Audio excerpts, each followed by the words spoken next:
I stared out the window at the lively scene outside, my family's annual barbecue.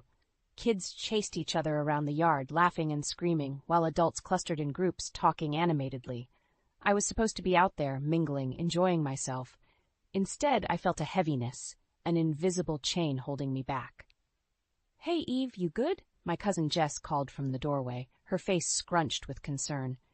"Yeah, just thinking," I replied, forcing a smile. Jess raised an eyebrow, but didn't push it.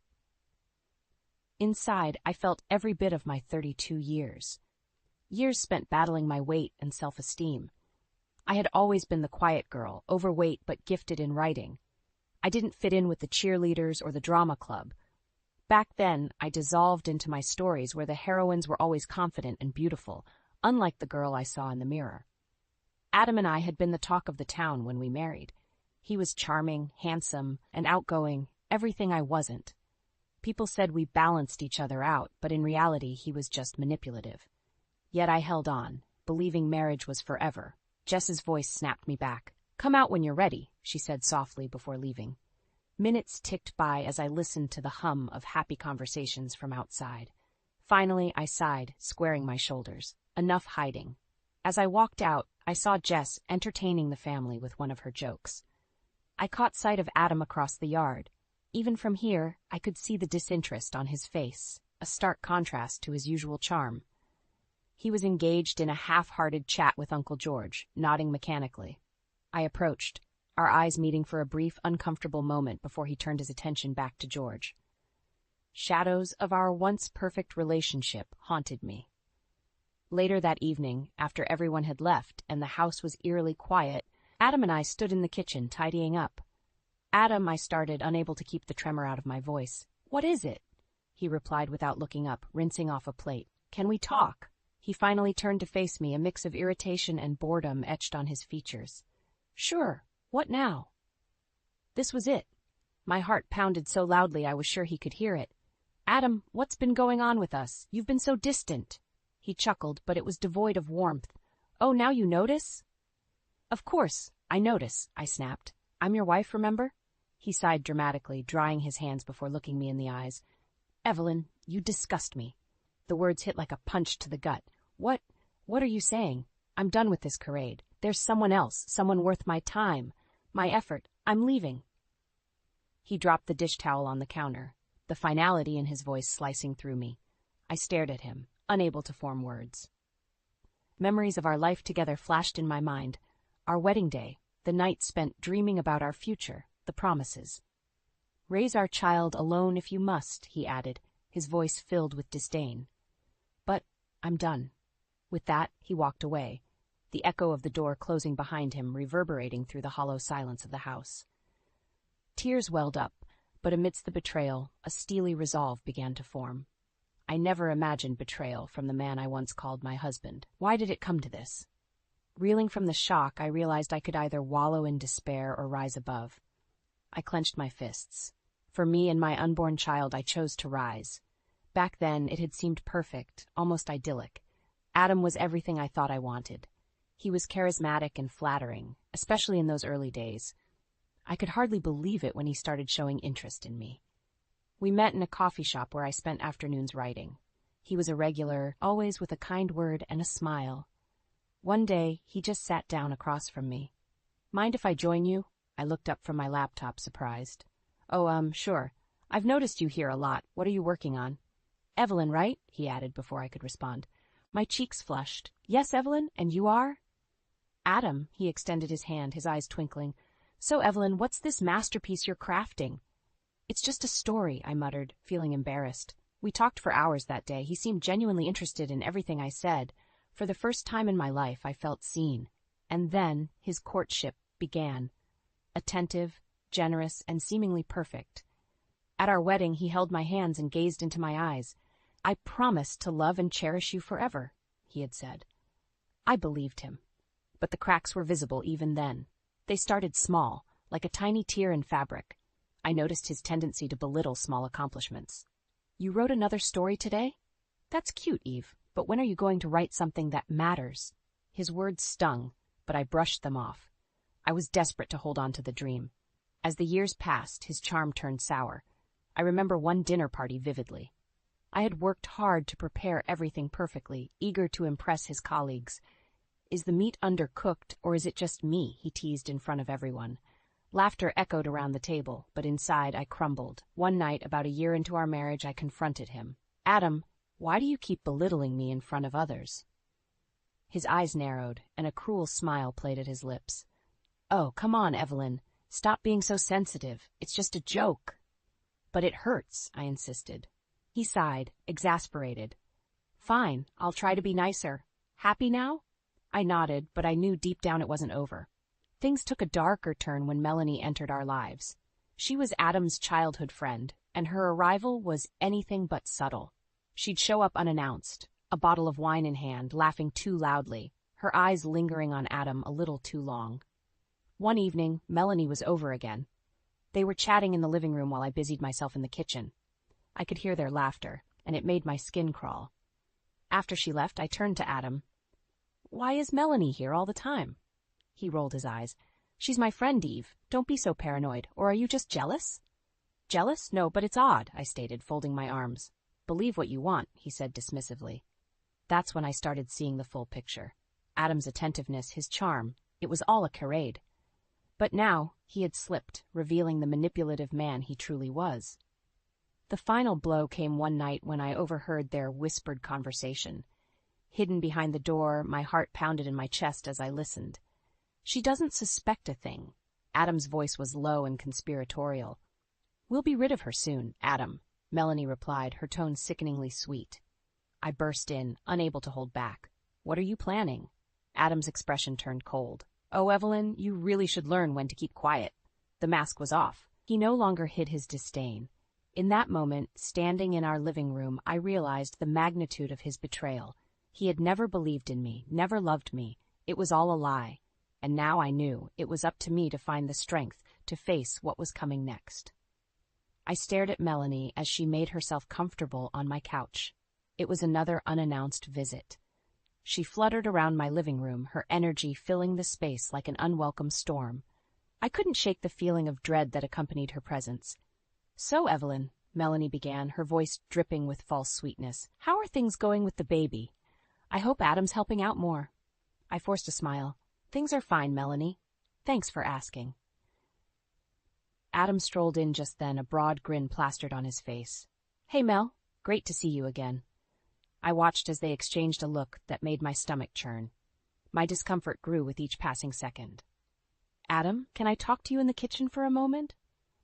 I said, trying to keep my voice steady. He sighed but followed me.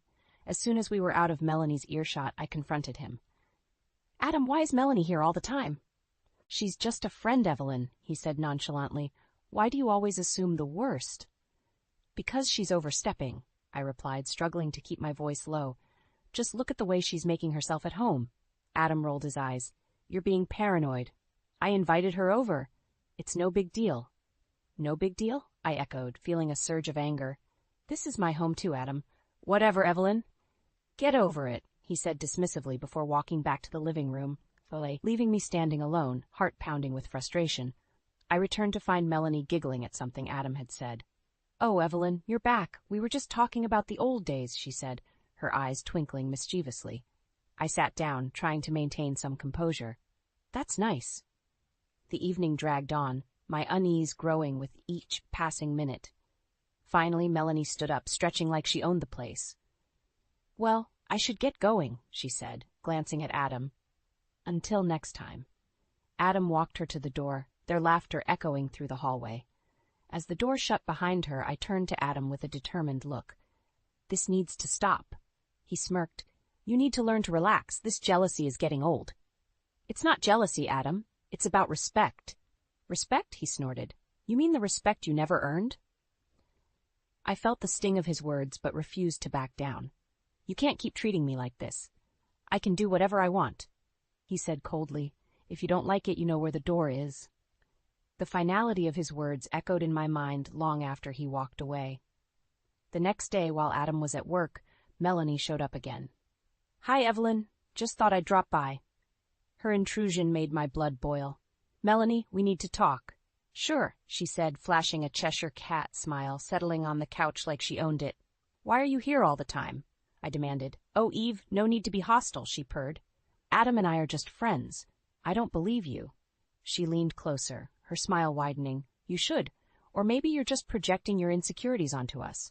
My fists clenched. This isn't about insecurity. It's about boundaries. Melanie's eyes sparkled with amusement. Well, if you can't keep your man happy, someone else will. That was it. Get out of my house, Melanie.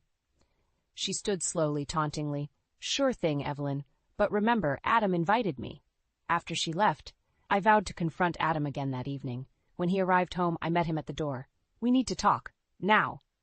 Not this again, he groaned. Yes, this again, I snapped. Melanie won't stop unless you make her. He shrugged. Maybe she doesn't need to. I stared at him, stunned. His betrayal was now out in the open, ugly and undeniable.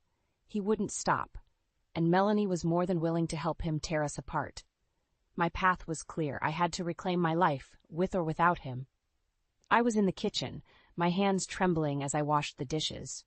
Adam had just left for another meeting, the same lame excuse he'd been using for weeks. I couldn't shake the nagging feeling that something was off. Suddenly, voices from the living room interrupted my thoughts. I quietly stepped closer, recognizing Adam's voice. He was talking to Melanie. You know this won't take long. Adam's voice was low, almost conspiratorial. Do you think she suspects anything? Melanie replied, her voice laced with fake innocence. I pressed myself against the wall, fighting the surge of anger. This was it. Their masks were finally coming off. She's clueless. Adam laughed cruelly. Evelyn's always been too trusting. She actually believes we're just friends. Melanie giggled, a sound that crawled under my skin. It's almost too easy. Once she's out of the picture, we can finally be together. No more sneaking around. My blood boiled, but I needed confirmation. I needed to hear the depth of their betrayal. I took a deep breath and stepped into the living room. Is that so? My voice cut through their conversation like a blade. Adam's head snapped around, eyes wide with shock. Evelyn, what are you doing? What am I doing? I echoed, stepping closer. What are you doing? Melanie's smirk faltered, but she quickly composed herself. Evelyn, you don't understand. Oh, I understand perfectly, I spat. I heard everything. Adam's face transformed into a cold mask. So what, Evelyn? You think you can stop this? You think you can stop us? You're a fool if you think you can just walk away unscathed, I warned. Adam laughed, a harsh, grating sound. You're pathetic. Always were, always will be. You're nothing without me. I felt a mixture of anger and relief. This was the end of the facade. I'm done being your stepping stone, Adam. I'm done being treated like I don't matter. You can't leave, he said, his tone menacing. You're pregnant. Who do you think will want you now? Anyone would treat me better than you, I said, my voice steady. Melanie interjected, her tone laced with venom. Oh, Evelyn, do you really think you can manage everything alone? Adam and I, we have plans, big plans. You're just a loose end. I looked at them both, seeing clearly for the first time. You two deserve each other. Adam's eyes narrowed. Get out of my house, Evelyn. I took a step back, swallowing the lump in my throat. This is my house, too, but you won't have it for long. Turning on my heel, I marched towards the bedroom, the sense of resolve boiling inside me. I grabbed a suitcase and started packing, fueled by a mixture of rage and determination. Minutes later, as I zipped up the suitcase, Adam appeared in the doorway. You're really going to do this? Yes. I'm done, I replied, meeting his gaze head-on. He snorted. You'll come crawling back. Mark my words. Without another word, I pushed past him, dragging the suitcase towards the front door. I could hear Melanie's giggle echoing through the house, but I ignored it. My heart ached, but my spirit was unyielding. As I stepped outside, the cool evening air hit my face, providing a strange sense of freedom. I was leaving behind a toxic chapter of my life, ready to write a new one where I and my unborn child mattered. Adam and Melanie might think they'd won, but this was just the beginning. With one last look at the house that held so many broken promises, I vowed to reclaim my life, no matter what it took.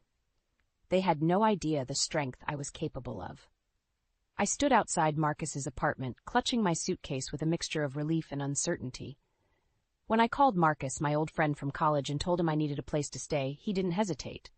The door swung open, and there he stood, looking just as I remembered him, with a warm smile and kind eyes. Evelyn, he said, his voice soft but reassuring. Marcus, thank you for this, I managed, my voice breaking slightly. Come in, he said, taking the suitcase from me. You don't need to thank me. It's the least I can do. As I stepped inside, the familiar scent of his apartment enveloped me. Marcus guided me to the living room, and I sank into the plush couch, feeling the weight of the recent events crashing down on me. So Adam finally showed his true colors, huh? Marcus asked, sitting across from me, his expression serious yet comforting. Yes, and it's worse than I imagined, I sighed. He's with Melanie, and they plan to get rid of me. Marcus clenched his jaw. You deserve so much better, Evelyn. Don't let them break you. I nodded, feeling a spark of determination. I won't. The next morning, I woke up early, ready to take the first step towards reclaiming my life. Marcus had already left for work, but he left a note on the kitchen table. Eve, remember you're stronger than you think. Call me if you need anything. Marcus. I smiled weakly at his words of encouragement. I had a busy day ahead. First stop, securing legal help. At the law office, I met with Rachel Sanders, a fierce and seasoned attorney. Her no-nonsense attitude and sharp intellect immediately put me at ease. Evelyn, I've reviewed your case, Rachel said, closing the file she'd been studying. We have a solid ground for divorce and custody. Adam's behavior is both deplorable and documented enough to swing this in your favor. And Melanie? I asked, unable to keep the bitterness out of my voice. Rachel smirked slightly. We'll make sure she's seen for what she truly is. This will be a fight, but we can win. I left the office feeling a cautious optimism. Rachel's confidence was infectious. On the way home, I dialed my mother's number, something I hadn't done in ages. Mom, it's me, I said when she picked up. Evelyn, I've been so worried. Where are you? Her voice was filled with concern. I'm okay, I reassured her. I left Adam. Things were really bad. Oh, honey, she sighed. I never liked that man. You're doing the right thing. After hanging up, I felt a strange lightness. Slowly but surely, I was taking control. When Marcus came home, he found me at the kitchen table, papers spread out in front of me, rental listings, budget plans, all the first steps towards independence. Looks like someone's on a mission, he said, setting down his briefcase. I am, I said, meeting his gaze firmly. I'm getting my life back. Over the next few weeks, Marcus was a constant support, helping me find a new place, driving me to appointments, and just being there to listen when the weight of it all became too heavy. One night, we sat on his couch, a pizza box between us. You're incredible, Eve. After everything, you're not just surviving, you're fighting back, Marcus said, his admiration clear. Thanks to you, I replied, a warmth spreading through me. You've always had this strength, you know. It just took a jerk like Adam to bring it out, he said, his tone half joking but entirely sincere. In that moment, I realized something profound. I was shedding my old self, the one who felt small and insignificant. I was becoming someone stronger, driven not just by survival, but by the fierce need to protect my future. Adam and Melanie thought they could break me, but they were wrong. This was just the beginning of my new life, and I wouldn't stop until I had everything I deserved. I was combing through some of Adam's old files when something caught my eye. A document from his business labeled urgent. Curiosity piqued. I pulled it out and started reading. My heart raced as I realized what I was holding, evidence of financial trouble. That night, I met with Marcus. We spread the documents across the kitchen table, piecing together the puzzle. Adam's business is tanking, I said, astonished. Marcus nodded, scrutinizing a particularly damning report, and it looks like they've been hiding it well. Almost too well. What do you mean? I asked. He leaned back, fingers steepled under his chin. I think there's more to this. Look at these payments. They're shelling out a lot more than they should be. Fraud? I whispered, almost afraid to hope. Marcus nodded, eyes glinting. Could be. We need to dig deeper. If we can prove this, it could turn the divorce and custody case in your favor. Determined, we spent the next few days going over Adam's finances. Sure enough, Marcus's tech-savvy skills uncovered irregularities. It was clear Adam and Melanie were embezzling funds. Armed with the new information, I made an appointment with Rachel. Sitting across from her, I presented the findings. Rachel, look at this, I said, spreading out the evidence. Adam and Melanie are committing fraud. Rachel's eyes lit up as she sifted through the papers. Evelyn, this is gold. We can use this to turn the tables, but we need to act fast. She quickly formulated a plan. We'd present the evidence in court, aiming not only to secure the divorce and custody, but to expose Adam's criminal actions. On the day of the hearing, I felt a rush of nerves. Marcus squeezed my shoulder reassuringly. "You've got this, Evelyn." We entered the courtroom, and the sight of Adam and Melanie sitting confidently on their side made my blood boil.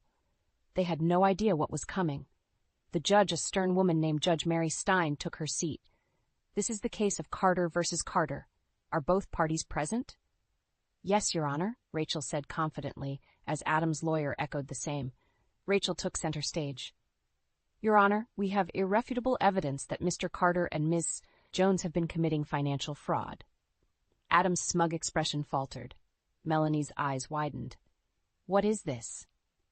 Adam blurted out, but was quickly silenced by his lawyer. Rachel presented the documents, and the judge reviewed them carefully. "This is highly incriminating, Mr. Carter. What do you have to say for yourself?" Adam's lawyer stammered, trying to formulate a defense, but it was clear they were cornered. Rachel didn't let up. "Your Honor, not only does this prove Mr. Carter's unethical behavior, but it also demonstrates why my client deserves full custody and a favorable divorce settlement." Adam finally spoke, his voice desperate. "Evelyn, this isn't what you think." "Save it, Adam," I cut him off, my voice steady. "You only care about yourself. This is about our child's future." The judge glanced between us, then back at the papers. After a tense pause, she spoke. "Given this new evidence, I'm ruling in favor of the plaintiff. Mrs. Carter will receive significant alimony, full custody of the child, and Mr. Carter is to face legal consequences for his fraudulent activities." A wave of relief washed over me. Adam's face was a mask of shock and rage. Melanie looked ready to bolt. After the hearing, Marcus and I walked out of the courthouse. "You did amazing," he said, his pride evident. "We did it," I corrected, feeling lighter than I had in months. Back at Marcus's apartment, we celebrated quietly. This was a victory, but it was just the beginning. There was a sense of justice, of karma, finally catching up to Adam and Melanie. They had underestimated me, but now they knew. I was no longer the woman they thought they could break. When the judge's gavel hit the desk, the finality of it echoed in my mind. Adam's face turned a shade of red I hadn't seen before. Melanie stood next to him, whispering angrily. The courtroom slowly emptied, but Adam approached me, rage burning in his eyes. "You think you've won?" he hissed, stopping inches from my face. I stared back calmly. "I don't think, Adam. I know." "Don't be so sure," he spat. "You'll regret this." Just then, Marcus stepped forward. "She's done regretting things. You lost, Adam. Accept it." Adam snarled but turned away, pulling Melanie with him. As they stormed out, Marcus and I exchanged a relieved look. This part of the battle was over, but there was still rebuilding to do. Weeks went by, and I was settling into my new apartment. It was modest but mine. Marcus was a frequent visitor, always handy with a toolbox or comforting words. One evening, just after putting away groceries, the doorbell rang. I opened it to find Melanie standing there, looking disheveled and desperate. "What do you want?" I asked, not bothering to hide my disdain. "I need to talk," she said, her voice shaky. "Please, Evelyn." I hesitated but stepped aside. "You have 5 minutes." She stepped in, glancing around nervously. "Adam's falling apart, his business, everything. It's all crumbling." "Sounds like karma to me," I crossing my arms. "He's been blaming me," she continued, ignoring my comment, "saying it's my fault that I lured him into all this." I raised an eyebrow. "Maybe there's some truth there." "You don't understand," she pleaded. "He's lost it. He's threatening me now. I don't know what to do." I sighed. "You're reaping what you sowed. You both made your choices." "But I didn't think it would end up like this," she said, tears spilling. "I was wrong. Can't you see that?" I took a deep breath.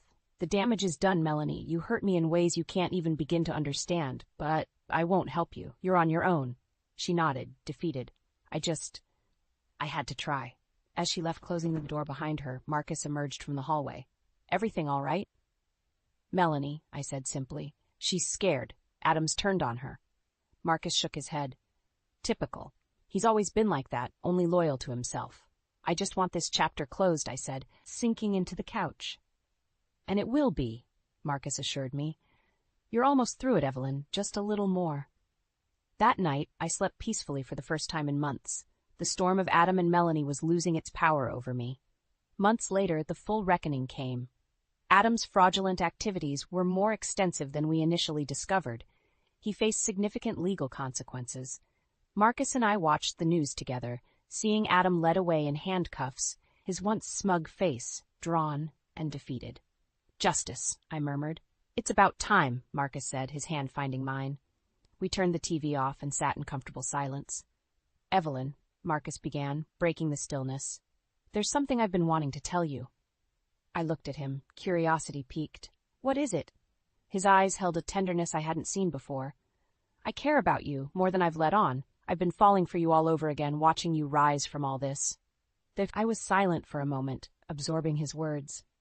"Marcus, you've been my rock. I can't imagine getting through this without you." He squeezed my hand gently. "You don't have to imagine it. I'm here, and I'm not going anywhere." In that moment, I realized the future held more than just survival. It held hope and possibly love. Adam had not just underestimated my strength, he had underestimated what was possible for my future. We stayed like that, hand in hand, every demon from the past slowly losing its grip. I knew the road ahead would still have challenges, but I wasn't walking it alone. And for the first time, that thought didn't scare me. It empowered me. I looked down at my newborn daughter's tiny, perfect face, feeling an overwhelming sense of love and protection. The hospital room was quiet, filled with the soft beeping of monitors and the gentle hum of machines. Marcus sat beside me, his eyes brimming with joy. "She's beautiful, Evelyn," he said, his voice filled with awe. "She is, isn't she?" I replied, tears of happiness pooling in my eyes. He reached out and gently touched her little hand. "What are you going to name her?" I had thought long and hard about this. Her name needed to signify strength and a new beginning. "Grace," I said softly. "Gracie, for short." Marcus smiled. "Gracie, I love it." Days later, we brought Gracie home to my new apartment, a place that now felt warm and filled with promise. The lightness in my heart contrasted sharply with the dark days I'd left behind. Marcus came over often, and his presence felt like comfort, like security. One evening, as we were settling Gracie down to sleep, Marcus turned to me, a serious expression on his face. "Eve, there's something I need to ask you." I nodded. "Go ahead."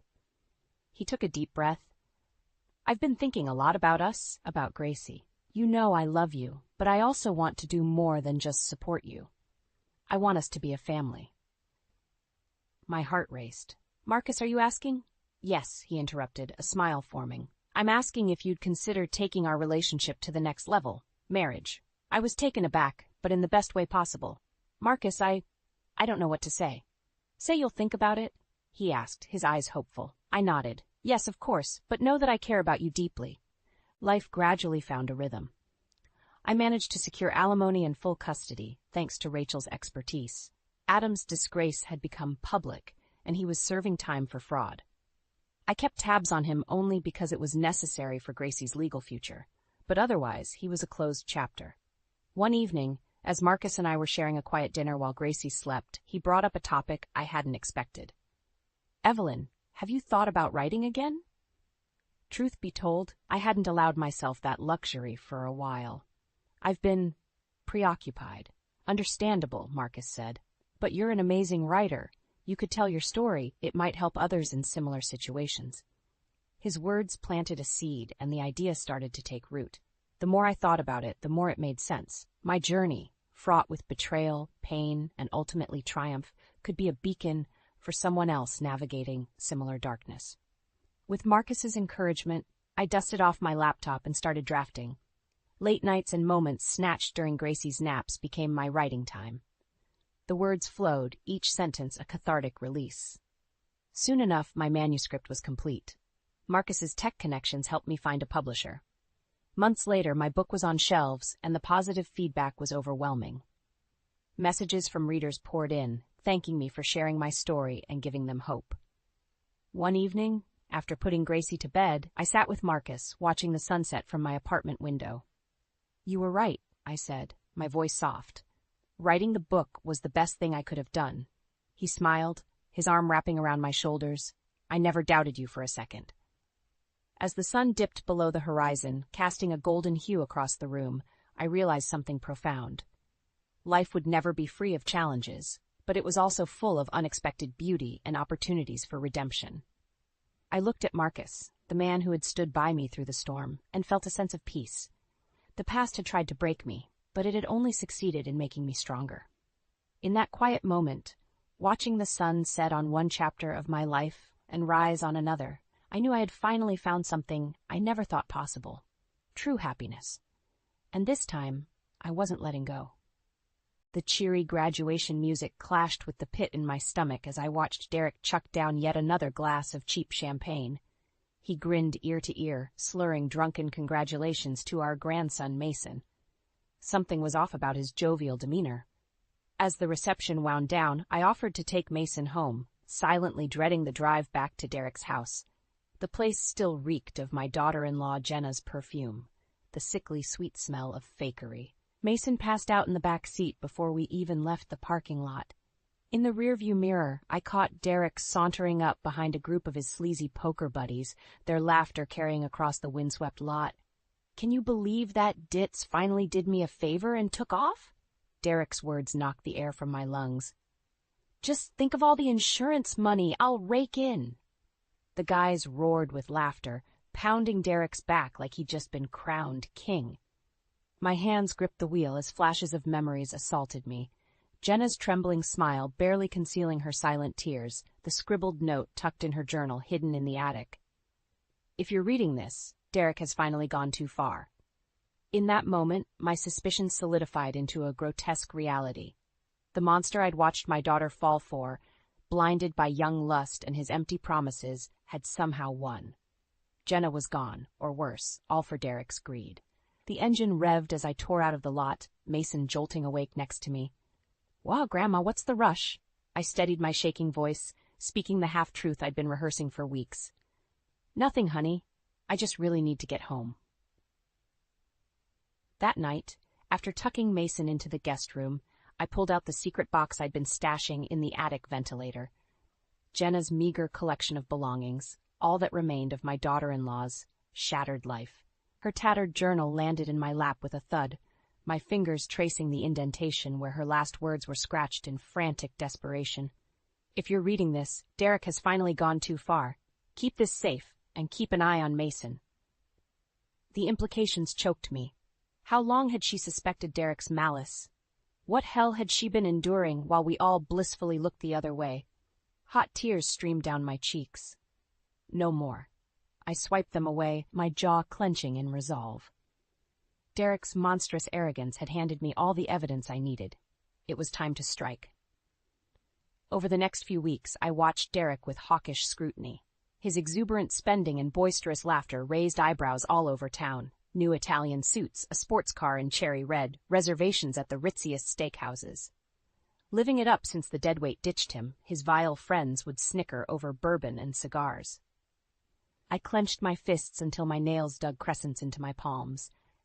How dare he satirize Jenna's disappearance so brazenly? My sweet, gentle daughter-in-law who showered loves on Mason and showered me with hugs even after Derek's affair. Her words from our last lunch echoed in my mind. "I think he's up to something, Mom. I've found things, but I'm afraid if I pry, he'll lash out." I shuddered, realizing her disappearance may have saved her life. But from what exactly? I needed answers. My first stop was the bank, requesting statements for all of Derek's accounts, a ploy I spun as concerning for his sudden affluent spending. The documents told a story of deception, maxed credit, compounding gambling debts owed to some terrifying names, and a 7-figure life insurance payout scheduled just weeks after Jenna's disappearance. My blood boiled. That smirking, materialistic snake wasn't grieving. He was cashing in on his wife's vanishing act. I longed to confront him but fought off my rage, knowing I'd need an incredible smokescreen to take him down. Next, I turned my sights on Jenna's inner circle, starting with Tara, her closest work friend. He had money troubles, big ones, Tara confided over a hushed brunch, and Jenna suspected he was unfaithful again, though she never confided details with me. She wrung her hands, voice cracking. "I'm just so worried you know." "I know," I stated firmly, "which is why we're going to find her." Tara's eyes burned with promise. "Whatever you need." With an ally and a trail of evidence, Phase 1 was complete. As satisfying as lashing out at Derek felt, I knew I'd have to be patient and judicious. The path ahead would require deft precision. One false move and Mason's safety would be jeopardized. My grandson's life hung in the balance, and I'd be damned if I allowed that snake Derek to slither his way out of this. It was time to enlist some professional assistance from a friend who'd spent his life hunting reprobates like Derek. Phase 2 required calling in the big guns, starting with hitting up my old pal Raymond. Raymond's brow furrowed as he pored over the paper trail I'd compiled on Derek. Bank statements, phone records, even a sordid photo from the strip club where he'd been caught cheating months ago. "This is one twisted character you're dealing with," he muttered, shoving the stack aside with a disgusted huff. "But it's a good start." I bristled at his nonchalance. "A start? Ray, that praved con man plotted to kill my Jenna." Raymond's eyes softened as he reached for my hand. "I know, Elle, and we'll nail that bastard's hide to the wall. But we've got to be meticulous, build an airtight case piece by damning piece." Grinding my teeth, I gave a reluctant nod. As a retired police captain, Raymond knew how to play this sadistic game. As much as I craved to barge in, fist-swinging, cooler heads had to prevail, especially for Mason's sake. That poor kid had been fed lie after lie by his father, thinking his beloved mother simply took off. The thought of him trapped in Derek's clutches made my skin crawl. Over the next several days, Raymond and I built a coordinate strike, burning the midnight oil over whiskey and case files. He leveraged his old officer contacts to unearth the sordid details: Derek's bookies, his side chicks, and most damning of all, the inflated life insurance premium he'd started paying weeks before Jenna's vanishing. "There's our motive," Raymond said, tapping the document. He quite literally took out a policy on her life before attempting to, well... A lump formed in my throat as I considered the depths of Derek's depravity. What's more, as a teacher with modest earnings, Jenna had been blindsided by the massive payout. No wonder Derek was living so large. With every clue, the picture became clearer. He'd been setting the stage to cash in, all while keeping my beloved girl-in-law clueless to his sinister plot. The dizzying realization made me queasy. Just as I steadied my breath, Raymond slid another photo across the table. Derek stumbling from a sleazy motel room, lips smeared in tawdry lipstick, his sly grin stretching ear to ear. "This was taken 3 days after Jenna went missing," Raymond said grimly. "Care to guess who our friend in the cowboy hat is?" I squinted at the petite blonde emerging behind Derek, her face partially obscured but still achingly familiar. Tara, Jenna's friend. The same young woman who had just promised to help us bring her down. The deception left me seething as my fists clenched. I should have known that snake couldn't be trusted. But then it hit me. What if this was merely another strategic deception, one that could play perfectly into our trap? A slow smile spread across my lips. "Oh, she's going to help us all right," I purred, snatching up the incriminating photo. "More than she'll ever know." Raymond cocked an eyebrow but said nothing, wise enough to let me take the reins. He simply refilled his glass as I outlined my master plan, one that would leverage every last player on the chessboard to protect Mason and bury Derek once and for all. Revenge, like justice, would be best served piping hot. The family dinner was a dry run for my grand inquisition of Derek. Raymond and I had meticulously assembled every document, every photo, an overwhelming case to dismantle his lies once and for all. Yet a bigger challenge loomed: Mason. His allegiance was still divided between his beloved late mother and his manipulative, very much alive father. I had to tread carefully, protecting him from the full, sordid truth until Derek's defenses were shattered. Mason eyed me cautiously from across the table as I laid out the bread and salad. Derek, ever the arrogant fool, filled his wineglass to the brim, oblivious to the reckoning on the horizon. "You've seemed awfully preoccupied lately, Elaine," he said with a smirk. "Everything okay over there in Vinegar Villa?" I bristled but maintained my poise. "Everything is fine, Derek. I've just been catching up on some reading." His brow arched in mock concern. "Oh, do tell. Maybe I can recommend a nice work of fiction to lift your spirits." The venom in his voice was palpable. This smug bastard had no shame, did he? No matter, I'd wipe that Cheshire grin off his face soon enough. Suppressing a twisted smile, I retrieved the thick manila folder tucked under my seat. Actually, I've been studying up on much more riveting literature. The kind with pictures. With a flat thump, I slapped the folder on the table, its contents spilling free: crime scene photos, bank statements, Inizined motel stills. Raymond remained stoic, but Derek's complexion drained of color. "The hell is this?" he sputtered. "The truth," I said evenly. I turned to Mason. "Something your father seems allergic to." Mason's eyes darted between Derek and me. Horrified confusion splashed across his face. "Dad, what—" "Don't listen to her, son," Derek spat, sweat beading his brow. "Your grandma's had too much goddamn Pinot and—" "I've had enough," I roared, slamming my fists on the table. "Enough of your lies, your philandering, your vile disrespect for Jenna and this whole family." Wine sloshed from overturned glasses as Derek shot to his feet. "How dare you, you conniving old bat! You've gone and lost your damn mind." Raymond rose like a monolith beside me, his baritone voice cutting through the commotion. "Can it, dirtbag? The Hashers are all here, therapists, clergy, everyone who gave a damn about Jenna. We've got enough to put you away for—" I tuned out the legal jargon, focusing on Mason. Shock and horror contorted his boyish features as the weight of the truth crashed over him in waves. My heart ached to shield him from this pain, this ultimate betrayal. Tears streamed down his face as he turned to Derek. "Dad, what did you do?" Derek's face reddened. For an instant, I pitied the boy still clinging to his father's imaged nobility. Then reality struck in the form of Derek's chilling backhand. "You'll do as I say, you disrespectful little—" I moved on instinct, my elbow catching his ribs with a sickening crack before Raymond hauled him back. The beast's true colors raged to the fore, mercilessly unleashed on his only child. As Mason crumpled to the floor, I rushed to his side, pulling him close. He sobbed into my chest, so fragile, yet still clinging to hope. Hope that for once, truth would finally prevail over lies, and I would ensure it did, no matter how much carnage the gathering storm would leave in its wake. The aftermath of Derek's public meltdown was a blur. Mason refused to speak to or even look at his father, staying glued to my side like a terrified child. I didn't blame him. That ruthless slap had finally shattered the illusion of Derek's hollow paternal facade.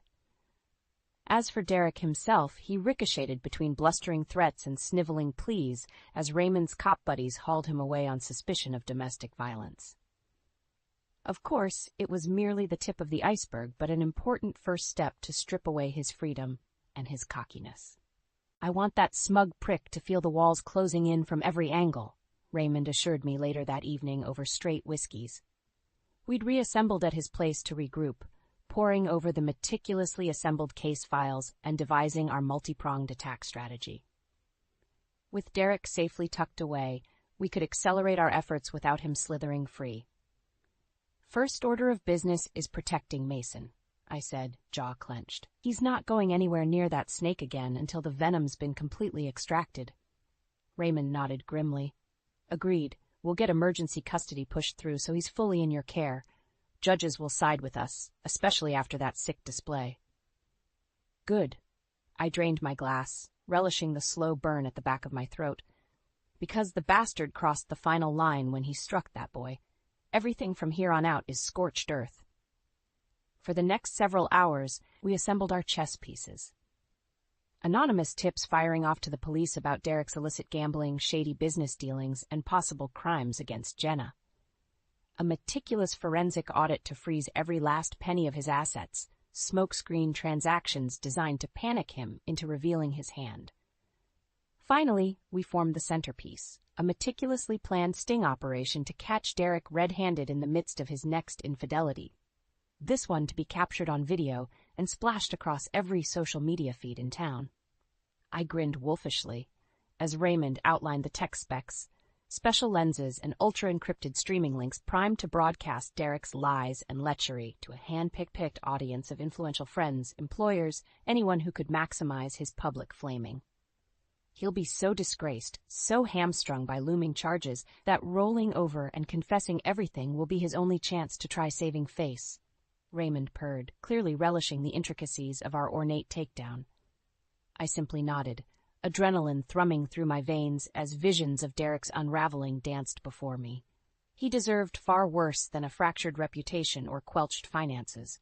Budding Mason My poor, innocent grandson. That unforgivable sin warranted the harshest karmic vengeance this life could serve, and I would be its sword of deliverance. Draining the last amber dregs from my glass, I turned to Raymond with a feral gleam. Let's make that bastard bleed. The sting was going off without a hitch. Tara had lured Derek to the seedy downtown motel with practiced precision, her coquettish texts and promises of fun speaking directly to his baser impulses. From my discreet staging point down the hall, I could hear the telltale sounds of Derek's arrival, his arrogant bravado greeting Tara, that familiar slithery tone that made my skin crawl. Well, hello there, gorgeous. You're looking even tastier than those pictures you sent. Tara's flirtatious girlish giggle was practically theatrical. You always were the charmer, Mr. Sullivan. Now why don't you come on inside and let me take care of you? I had to commend her committed performance, especially knowing that less than 48 hours earlier, I'd strong-armed her into cooperating by showing the proof of her previous trysts with Derek. The fear in those big doe eyes told me all I needed to know. As Derek's oily chuckle faded behind the closed door, Raymond emerged from the shadows, holding up a tiny microchip between his fingers. Cameras are hot and transmitting to our secure channel. Time to go live. We slipped on our headsets and tapped into the feed just as Derek was peeling off Tara's satiny robe, his meaty paws groping her lithe frame with shameless entitlement. God, I've missed this body. The lewd image was merely prelude for the fireworks to come. I thought of Mason, still recovering from his own traumatic disillusionment, and my righteous resolve strengthened. Expose this charlatan for the abusive, self-serving creep he was. That was the only path to justice. On Raymond's mark, our crew activated a precise digital operation, one that broadcasted the live stream to very specific trusted contacts, church leaders, Derek's employers, charity figureheads, upstanding people mortified to see one of their own engaged in such debased improprieties. Pandemonium erupted as our network expanded exponentially across the small town, the shock and horror reverberating through the entire community. The calls and messages deluged my phone in a barrage of disgust and repudiation, and through it all, Derek remained oblivious to his unraveling, rutting away on that tawdry motel room bed, at least until Raymond's gruff voice broke through the speakers. Having fun there, dirtbag. Derek froze, his bulging face snapping up in wild-eyed panic. What is this? A reckoning, Raymond replied coolly. One that's coming at you from all sides, thanks to that cute little video feed you're starring in. At that moment, Derek's phone began ringing off the hook, every busybody and professional contact bearing witness to his brazen indiscretions. His frantic howls and fumbled attempts to kill the stream were utterly fruitless. The depraved spectacle was live for the world to see. Somewhere in that pathetic display of panic and shame, I was dimly aware of Tara gathering her clothes and darting from the room. Her part in our charade was over. Mine, however, was just beginning. Time for the snake's final constriction. Straightening my spine, I strode down the hallway with purpose. The door opened before I could even knock. There stood Derek, his sweaty, horrified face almost subhuman at this point. I locked eyes with the wretched creature, letting the waves of reviled anger wash over me. "Hello, Derek," I said coldly. "We need to talk." Derek's world was crumbling. I could see it in his wild, desperate eyes as he stared back at me in the dingy motel room, utterly shell-shocked. This has to be some kind of mistake," he stammered, struggling to cover his nakedness. "You can't seriously think I'd—" "Save it," I snapped, his pathetic excuses like sandpaper against my resolve. "The jig is up, Derek. We have everything, the affairs, the gambling, the insurance scam you tried to run on Jenna. It's all been exposed." He recoiled as if struck, his bravado finally deflating under the weight of his sins laid bare. Raymond emerged from the hallway, arms crossed like a sentry guarding an inmate. 2 uniformed officers flanked him, eyes scanning Derek with undisguised repulsion. "We've got enough to put you away for a long time, Sullivan," Raymond growled. "But even prison will be a cakewalk compared to the beatdown your reputation's about to take." As if on cue, Derek's phone erupted again, a cacophony of shrill rings and pinging text notifications. The shock, the scorn of his community discovering his web of depravity in such dramatic fashion. I watched as he picked it up with a shaking hand, scrolling through the onslaught of vitriol numbly. This can't be real, he whispered, complexion blanching. I'm ruined. Not yet you aren't, I said with chilling finality. But you can start making amends right now by telling us the truth about Jenna. Derek's roomy gaze flicked up to bore into mine, twin vortices of panic and hatred swirling in their depths. In that moment, I caught a glimpse of the darkness that must have consumed my sweet Jenna's final days, the insidious dread she felt around this man she'd once loved. My stomach turned, but I held my steely glare. What did you do? For a span of harrowing seconds, Derek was utterly mute, the whirlwind of his sins rendering him catatonic. Just when I began to lose hope, his thin lips parted once more. I just wanted out, he croaked, voice barely audible. The debts, the money problems. I thought if I could just make her disappear, that big insurance payout would solve it all. The words hung heavy in the fetid air, a damning admission of his greed and monstrosity. Raymond tensed beside me, but I raised a hand to stay him. I needed to hear the unvarnished truth. But Jenna, she must have suspected something, Derek continued, his voice dropping to a guttural rasp. I started clearing out the accounts, keeping her in the dark, anything to keep the payout intact after I took care of her. But she caught wind and bailed. Took off with nothing but a damn ringful of cash from her jewelry box.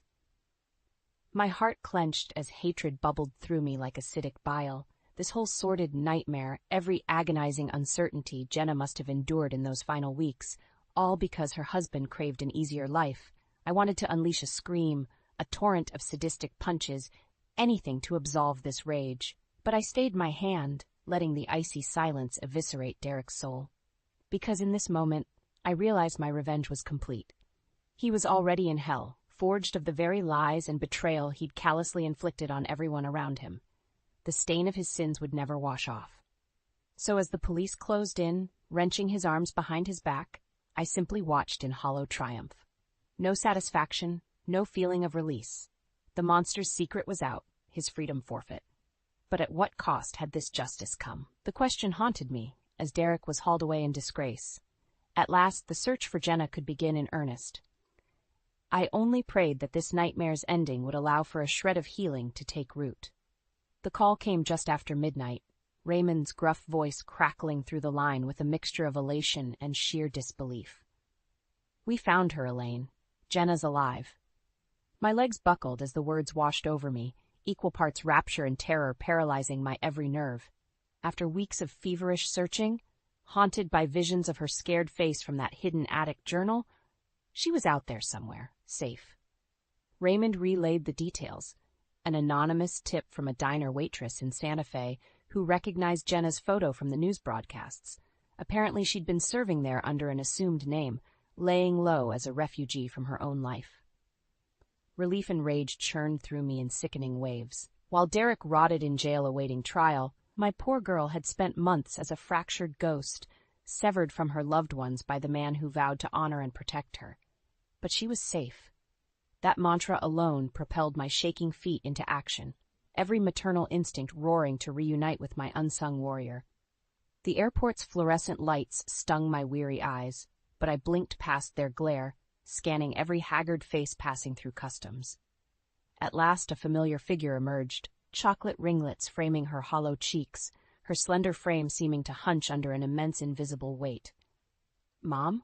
she whispered, tentative and childlike. That was all it took to release the torrent. With a strangled cry, I gathered Jenna into my arms, clinging to her fragile bird bones as the dam burst. We sank to our knees in a tangle of sobs, fear and regret, and blessed relief whirling around us in a maelstrom. "You're safe," I gasped between heaving breaths. "Oh God, you're safe." For long moments, we were lost in our raw reunion, willfully blind to the churning current of life swirling around us. When at last Jenna leaned back, her eyes were glassy yet shining with a rekindled spark. "How?" she stammered, the word more rugged gasp than true question. I stroked her matted curls, grimacing at how frail and hounded she looked. No mother should ever have to see their child in such pain. "It's over," I said firmly, steadying my voice. Derek confessed everything. With help from Raymond and some other supporters, he was exposed and arrested for what he did. All the debts, affairs, everything. "It's finished." A tremulous sigh escaped her, somewhere between anguish and blissful release. So he'll never hurt me again? Never, I said, pulling her close, and I'll make damn sure that snake never gets within a mile of my family ever again. Jenna stiffened at that, pulling back with a panicked look. Oh, God, Mason, is he? Hey now, it's all right. I raised a soothing hand, unwinding the knot of fear in her gut. Mason's safe and sound, sweetie. He's with me for now, tucked away from all the ugliness. As soon as you're ready, we'll be a family again. Her hand trembled as it found mine, squeezing with the first embers of a familiar strength flickering back to life in those lost hazel eyes. I don't know how I'll ever thank you for not giving up on me. I gave her a reassuring look as my own tears flowed freely. Sometimes revenge is what gets you through the night, baby girl. But for a mother's love? I pressed my forehead to hers, savoring our reunion as a brilliant new dawn broke on the horizon. That burning light will always lead me home.